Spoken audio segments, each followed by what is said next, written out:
ಹೌದು ಹುಲಿಯ ಹೋಯ್ತು. ಇವತ್ತೇನಾದ್ರೂ ಅವರು ರಾಜೀನಾಮೆ ಕೊಟ್ಟರು ಅಂತಂದ್ರೆ ಮುಗೀತು. ರಾಜ್ಯದ ಗತಿ ಅದೋ ಗತಿ ಆಯ್ತಾ. ಡಿ ಕೆ ಶಿವಕುಮಾರ್ ಅವರು ಏನಾದ್ರು ಬಂದ್ರು ಅಂತಂದ್ರೆ ಬಡವರು 30 ಸ್ಥಾನನ ಗೆಲ್ಲಲ್ಲ, 135 ಸೀಟಲ್ಲಿ 30 ಗೆಲ್ಲಲ್ಲ. ಸಿದ್ದರಾಮಯ್ಯ ಸಾಹೇಬ್ರು ಒಬ್ರಿಲ್ಲ ಅಂದ್ರೆ 30 ಸ್ಥಾನನೂ ಗೆಲ್ಲಲ್ಲ ರಾಜ್ಯದಲ್ಲಿ. ನಮ್ಮ ಸಿದ್ದರಾಮಯ್ಯ ಸಾಹೇಬ್ರು ಇವತ್ತೇನು ಮಾತಾಡೋರೆ ಅದರಂತೆನೆ ಮಾಡಿದೀವಿ. ನಾವು ಕೇಳೋದೇನಂದ್ರೆ ಕೇಂದ್ರ ಸರ್ಕಾರಕ್ಕೆ ರಾಹುಲ್ ಗಾಂಧಿ ಒಂದು 2 ತಿಂಗಳು ನಮಗೆ ಅವಕಾಶ ಕೊಟ್ಟಿದ್ದೀರಿ. ನಮಗೆ ಇನ್ನೂ ಒಂಥರ ಖುಷಿ ಆಯ್ತಿತ್ತು, ರಾಜೀನಾಮೆ ಕೊಡಬೇಕಿತ್ತು, ಕೊಡ್ತಿದ್ದೀವಿ.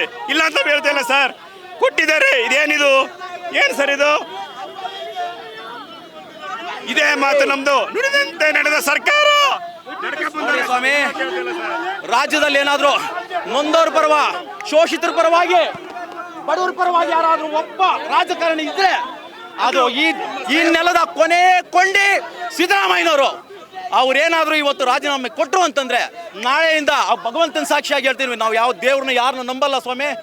ನಾವು ಬುದ್ಧ, ಬಸವ, ಅಂಬೇಡ್ಕರ್ ವಾದಿಗಳು. ಸತ್ಯವಾಗ್ಲೂ ಹೇಳ್ತಾ ಇದ್ದೀನಿ, ನಾಳೆಯಿಂದ ಬಡವರು ನಿರ್ಗತಿಕರಾಗಿ ಹೊಟ್ಟೆ ಇಟ್ಟಿಲ್ದಿರ ನಾಳೆ ದಿವಸ ಅಲ್ದಾಡೋದನ್ನ ಹೊಟ್ಟೆ ಇಟ್ಟಿಲ್ದಿರ ಕಣ್ಣಲ್ಲಿ ನೀವೇ ಮೀಡಿಯಾಗಳಲ್ಲಿ ತೋರಿಸಿ. ಯಾವರಿಂದ ಬಂದಿರೋ ಸರ್ ನೀವು? ಸ್ವಾಮಿ, ನಾವು ಬ್ಯಾಟರಾಯನಪುರ ಕ್ಷೇತ್ರದಿಂದ, ಕೃಷ್ಣ ಬೈರೇಗೌಡರ ಕ್ಷೇತ್ರದಿಂದ, ಜಕ್ಕೂರು ವಾರ್ಡಿಂದ ನಾವು ಕಾಂಗ್ರೆಸ್ ಕಾರ್ಯಕರ್ತರು. ನಾವು ಬ್ಲಾಕ್ ಕಾಂಗ್ರೆಸ್ ಜನರಲ್ ಸೆಕ್ರೆಟರಿ ಆಗಿದ್ದರು. ಈಗ ಪಕ್ಷದಲ್ಲಿ ಸಕ್ರಿಯವಾಗಿಲ್ವಾ, ಆದರೆ ಅಹಿಂದ ಹೋರಾಟದಲ್ಲಿ ಸಾಹೇಬ್ರ ಜೊತೆ ಅವಾಗಲೂ ನಾನು ಚಿಕ್ಕ ವಯಸ್ಸಿಂದನೂ ಓಡಾಡ್ಕೊಂಬಂದವರು. ಅವರ ಪ್ರತಿಯೊಂದು ಹೆಜ್ಜೆಯಲ್ಲೂ ನಾವು ಸಪೋರ್ಟ್ ಮಾಡಿದ್ದೀವಿ. ಇಂಚೆ ಸಾಹೇಬರು ಮುಖ್ಯಮಂತ್ರಿ ಆಗಿದ್ದಾಗ, ಮೊದಲನೇ ಬಾರಿ ಮುಖ್ಯಮಂತ್ರಿ ಆಗಿದ್ದಾಗ ಗಾರ್ಬೇಜ್ ಸಿಟಿ ಬ್ಯಾಂಗ್ಳೂರ್ ಅಂತ ಪ್ರೊಟೆಸ್ಟಲ್ಲಿ ಯೂತ್ ಕಾಂಗ್ರೆಸ್ಸಲ್ಲಿ ನಾವೆಲ್ಲ ವರ್ಕ್ ಮಾಡಿದವರು. ಶಿವಕುಮಾರ್ ಅಂತ, ಶಿವಕುಮಾರ್ ಅಂತ ನಮ್ಮ ಲೀಡ್ರು, ಅವ್ರ ಮುಖಾಂತರ ನಾವು ವರ್ಕ್ ಮಾಡಿದವರು. ರಿಜ್ವಾನ್ ಸಾಹೇಬರು, ರಿಜ್ವಾನ್ ಅರ್ಷದ್ ಅವರು ರಾಜ್ಯದ ಏನು ಹೆಸರಂತೂ ಖಂಡಿತ ಆಗುತ್ತೆ ಸರ್. ಆದ್ರೆ ಹೈಕಮಾಂಡ್ಗೆ ಏನ್ ಹೇಳಕ್ ಬಯಸ್ತಾರೆ ಈ ಸಂದರ್ಭದಲ್ಲಿ? ಯಾಕೆಂದ್ರೆ ದಿಢೀರ್ ಅಂತ ಈ ನಿರ್ಧಾರ ತೆಗೆದುಕೊಂಡಿರುವಂತದ್ದು ಕಾಂಗ್ರೆಸ್ ಹೈಕಮಾಂಡ್. ಸರ್, ಉಳ್ಳವ್ರಿಗೆ ಮಣೆ ಹಾಕ್ಬೇಡಿ. ಹೈಕಮಾಂಡ್ ರಾಹುಲ್ ಗಾಂಧಿ ಅವ್ರಿಗೆ ಹೇಳ್ತಾ ಇರೋದು ಸ್ವಾಮಿ. ರಾಹುಲ್ ಗಾಂಧಿ ಅವ್ರನ್ನ ನಾವು ಬಹಳ ಚಿಕ್ಕ ವಯಸ್ಸಿಂದ ನೋಡಿದ್ದೀವಿ. ಅವರು ಸ್ವಾಮಿ ರಾಹುಲ್ ಗಾಂಧಿ ಅವರೇ, ನಿಮಗೆ ನಿಮ್ಮ ಮನಸ್ಥಿತಿ, ನಿಮಗೆ ಸಾಹೇಬ್ರ ಮೇಲೆ ಇರೋಂಥ ಅಭಿಪ್ರಾಯ ಎಲ್ಲ ನಮಗೆ ಗೊತ್ತು.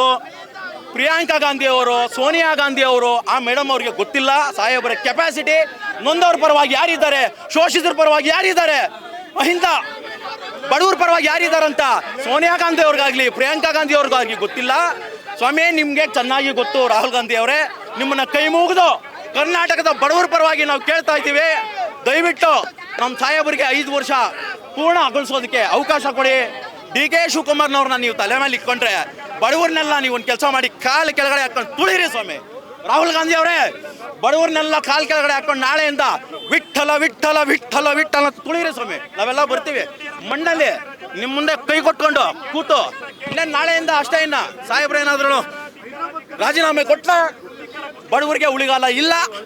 ಬಡವರೆಲ್ಲ ಸೂಸೈಡ್ ಮಾಡ್ಕೊಂಡು ಸಾಯ್ಬೇಕಷ್ಟೇ. ಇನ್ನ ಹೊಟ್ಟೆಗೆ ಇಟ್ಟಿಲ್ದೆ ಸಾಯ್ಬೇಕು. ಯಾರು ಸ್ವಾಮಿ? ಅನ್ನ ಭಾಗ್ಯ, ಅನ್ನ ರಾಮಯ್ಯ. ಬಡವರಿಗೆ ಹೊಟ್ಟೆಗೆ ಇಟ್ಟು ಹಾಕ್ದವ್ರು ಯಾರು ಸ್ವಾಮಿ? ಯಾರು ಸ್ವಾಮಿ? ಬಡವರ ಪರವಾಗಿ, ನೊಂದವ್ರ ಪರವಾಗಿ ಯಾರು ಸ್ವಾಮಿ ಇರೋದು? ಎಲ್ಲಿದೆ ನ್ಯಾಯ? ಎಲ್ಲಿದೆ ನ್ಯಾಯ?